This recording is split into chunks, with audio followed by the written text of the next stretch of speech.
지루성 피부염의 원인이 되는 열 대사장애의 외부적인 요인에 대해서 한번 알아보겠습니다.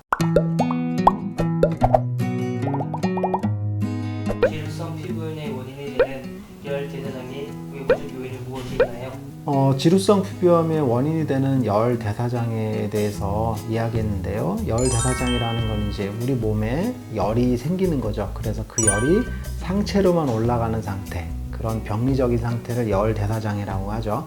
쉽게 얘기하면 얼굴이 뜨거워지는 상태, 머리가 뜨거워지는 상태를 얘기해요. 몸이 뜨거워지는 게 아니라 얼굴과 머리가 뜨거워지는 상태. 그러면 이제 외부적인 요인에 대해서 한번 알아볼 수 있는데, 그 외부적인 요인은 여러 가지가 있어요. 굉장히 쉽습니다. 이건 우리가 술 먹으면 얼굴이 빨개져 안 빨개져요? 빨개지죠. 첫 번째 요인이 술이에요. 술. 음주에 의해서 열이 올라오는 거죠.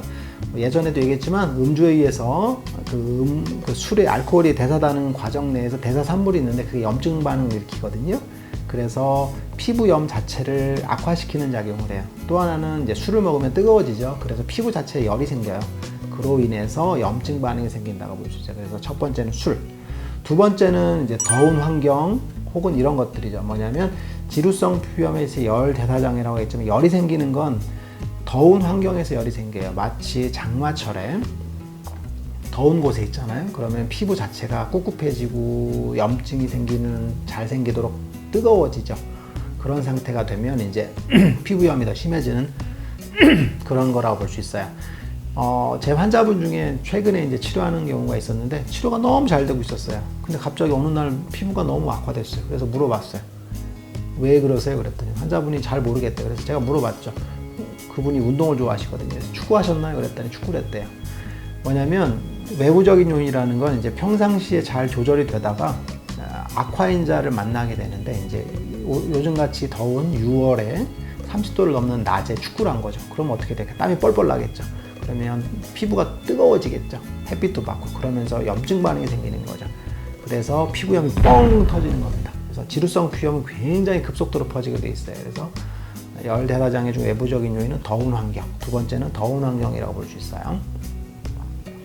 그 다음에 이제 세 번째는 염색이라던가 화장품 이런 것들, 레이저 이런 것들이죠. 피부 자체에 자극을 주는 것들이 있어요.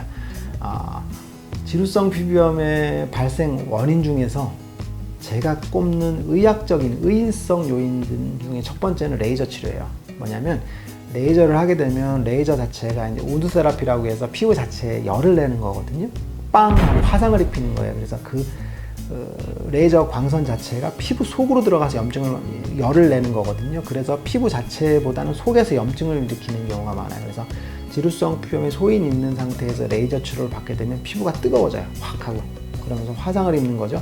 그러면서 피부염이 심해지는 경우가 굉장히 많습니다. 그래서 지루성 피부염 환자분들은 레이저를 하지 않는 게 좋습니다. 그래서 레이저 치료를 권할 수가 있고, 또 하나 염색 같은 경우가 이제 그 염료 중에 일제와 이제가 있는데 이것들이 알러지를 일으켜요. 알러지를. 그래서 사회 문제화되는 것들이 있었잖아요. 그래서 염색 후에 가렵다, 염색 후에 피부염이 생긴다 이런 것들, 특히나 염색 후에 뭐 가려워요라고 하는 것들은 알러지 반응이에요. 그래서 염증, 피부염을 악화시키는 거라고 볼 수 있을 것 같아요. 그리고 또 하나는 화장품 사용인데, 지루성 피부염은 지루라는 게 뭐냐면 피지 분비가 많다는 거예요. 그래서 피지 분비가 많은 부위에 피부염이 잘 생기는 거예요.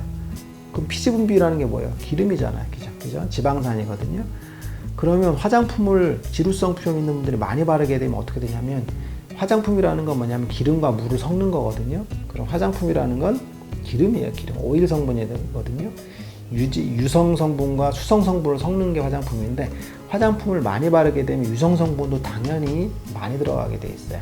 가끔 혹자는 이제 수분 크림 같은 걸 쓰면 수분이 많이 들어간다고 생각하는데 천만의 말씀이에요. 수분 크림도 마찬가지로 유성 성분과 수성 성분 중에서 수성 성분을 약간 올린 거, 그리고 이제 약간 그 에멀전한 그런 타입의 그 계면활성제를 쓴 게 수분 크림일 뿐이거든요. 그래서 화장품 사용도 너무 기름진 거를 쓰게 되면 피부염을 더 악화시키고 하는 것들이죠. 그게 바로 열대사장의 외부적인 요인이라고 볼 수 있을 것 같아요. 그 다음에 또 이제 야근이라던가 과로 같은 것들도 외부적인 요인이죠. 사실은 밤에 일하면 어떻게 될까요? 우리가 열이 뜨죠. 열이 뜨게 되니까 피부염이 악화되죠. 그죠? 그죠? 그래서 제 환자분 중에 스튜어디스나 그 조종하시는 분들이 꽤 많거든요. 왜 그러냐면 이제 해외로 나가거나 하면 시차가 안 맞잖아요. 그래서 야간 근무하는 거랑 똑같아요. 그래서 피부염이 많이 발생할 수 있어요. 또 하나는 이제 몸의 면역력에 문제가 생기거든요. 그래서 피부염을 만든다고 볼 수 있을 것 같아요.